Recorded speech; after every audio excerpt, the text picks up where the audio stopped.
from attempting to slide under a truck at high speed, like in Grand Theft Auto, and an absolute legend of pit maneuvers to the chase in Pierce County, Tacoma, which ignited several vehicles, including police ones. Here are some of the craziest high-speed police chases caught on Dashcam.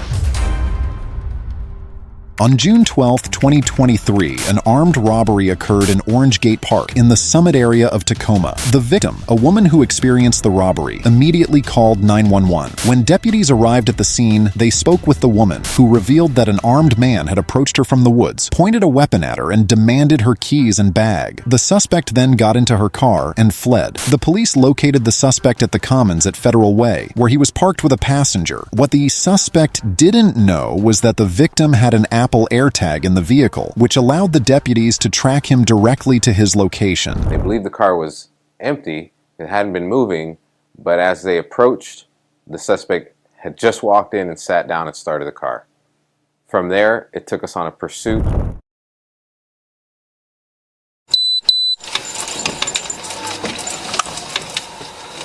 Making contact with car 1239.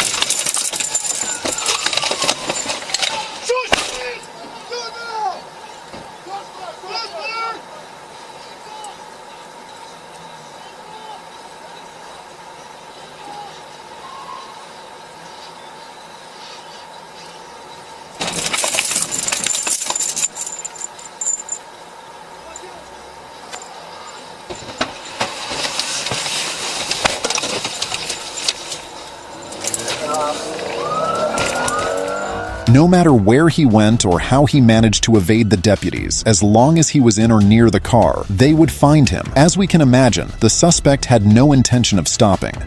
We're going westbound on 320 south.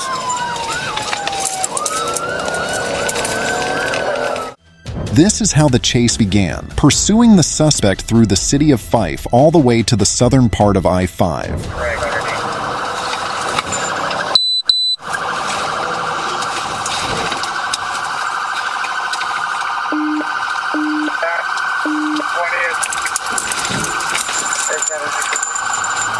County, he hit the side mirror of the car at the intersection of 1st Ave South and 320th.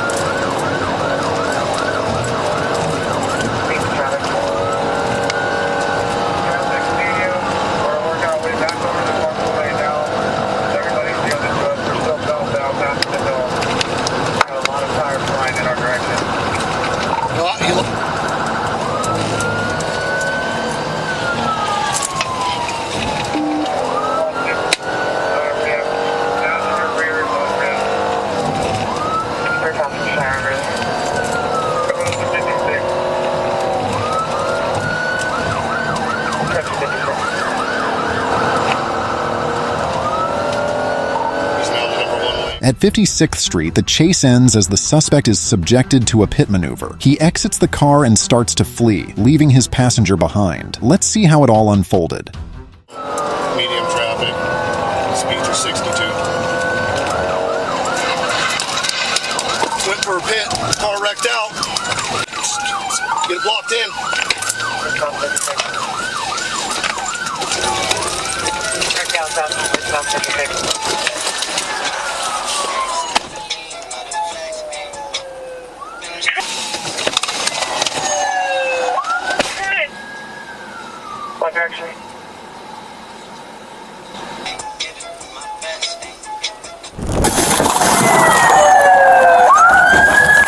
From there, the suspect took off on foot, leaving his passenger behind.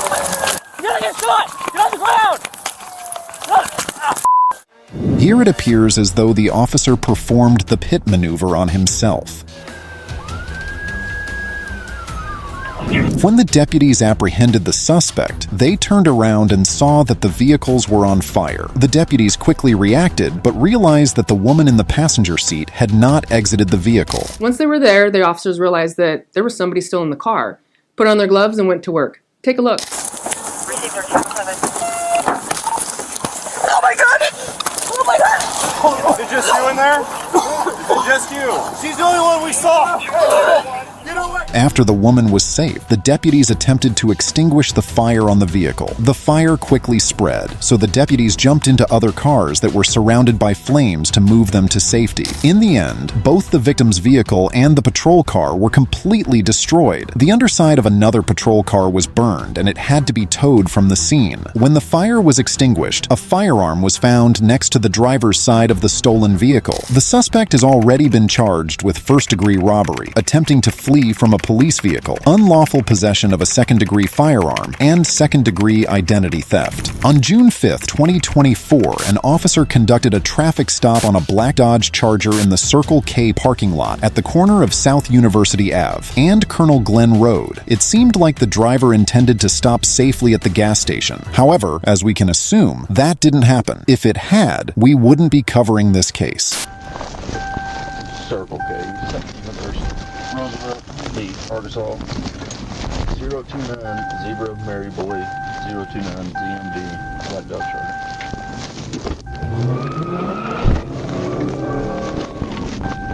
Adam 30 for that?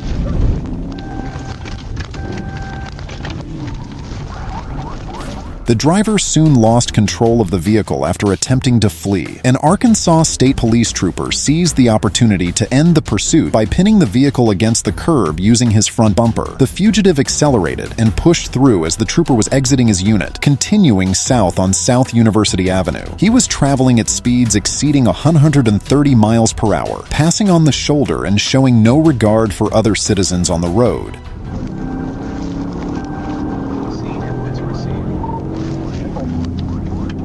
The Charger SRT Hellcat, for example, has theft claims 60 times more frequent than the average vehicle.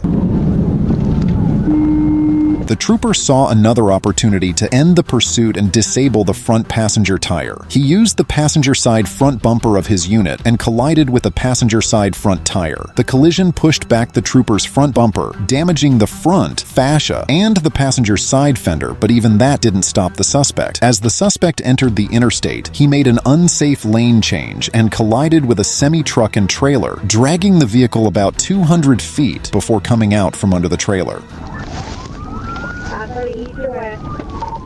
Eastbound, we're continuing to approach Garrett Springs. Eastbound, Garrett Springs. The trooper performed a successful TVI maneuver, ending the vehicle pursuit. During the TVI, the suspect exited the passenger's side front door and fell to the ground. To avoid running over the suspect, the trooper steered his unit to the left, causing the driver's side of his unit to collide with the suspect's vehicle, causing slight damage. Yeah, subject failed. Good morning.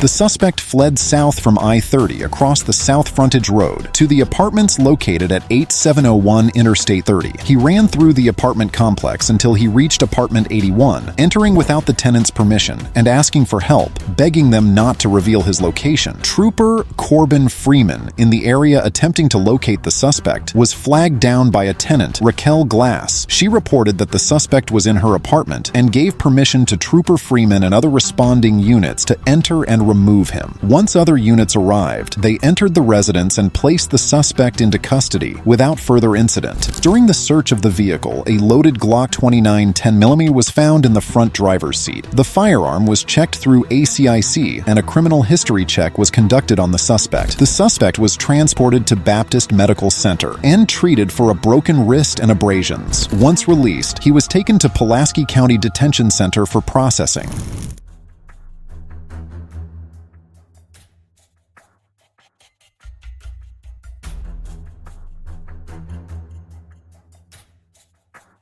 The driver of the white Nissan Altima saw the police cruiser, panicked and floored the gas pedal. It seems like they have a history together.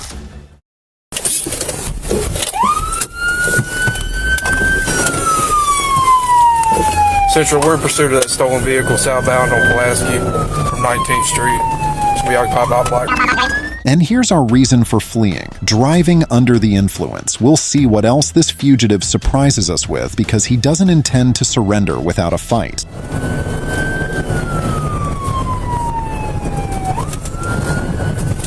Southbound. passing Chester on Roosevelt. Fleeing from the police while intoxicated is a recipe for disaster, posing a significant risk to all participants in traffic.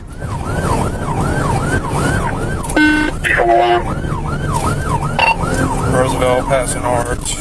Speeds are 70. Moderate traffic. It's going to be occupied one time. Black male, bald head, white beard.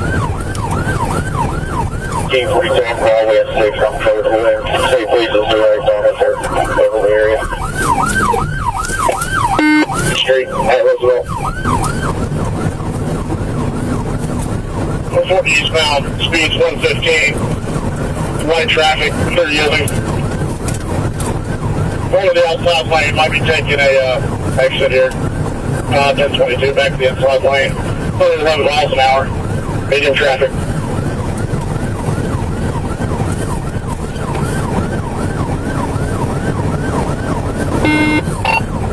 Taking push down pike. Looks like we're going to be going east on First Day and back towards the city.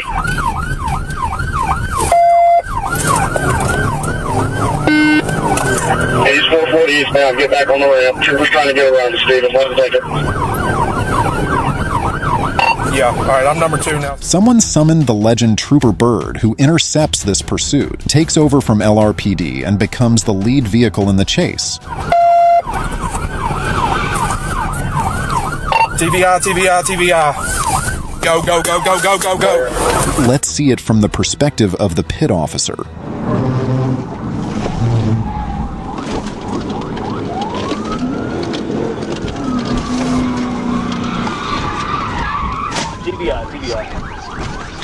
Shortly after catching up to the suspect in just 12 seconds, he performed the pit maneuver. Let's also hear what his colleagues think about him. He called me and he was like, hey, we're looking for this car. And another unit stopped at me at Broadway and told me about it. And so I was trying to listen to him. And then they sent me to a crash right as y'all requested us. And we had people making traffic stops while y'all were trying to request us. And I was like, it was a mess. I was like, get off the radio. We're trying to get this car. I'm like trying to get my hand held up. That's my buddy Byrd. I told you about the state trust Tatum. He's in his FTO period.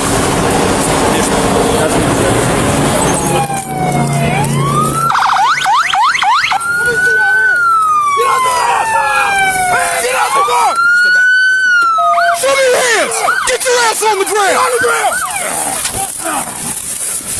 I got him. Taking him in the cuff. Car's clear. Cuff him. Get you on your face. Get your hand out from underneath you. What was you thinking? What you mean? What was you thinking? Well, you looked me right in my eyes. I looked you in the eye and then took off. Did you not? No, I did not. No, I didn't. Yeah, you did. You saw us. Yeah, I saw y'all. Yeah, why you take off? Can I tell you when they ain't listening? Yeah, come on, you can tell me right now. No. Sit down. Stand up. Sit down.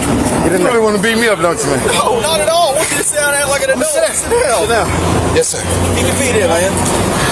Here we could establish that even the police officer himself didn't know why he was chasing him. He said to him, "You looked me in the eyes and ran away." That's very suspicious, don't you agree? Share your thoughts in the comments. The driver was arrested on the spot, and LRPD took over and charged the suspect with the following offenses: theft of property valued between $5,000 and $25,000, fleeing from a vehicle or trailer endangering lives, open container containing alcohol in the vehicle, not to mention the ones he was tossing out during the pursuit.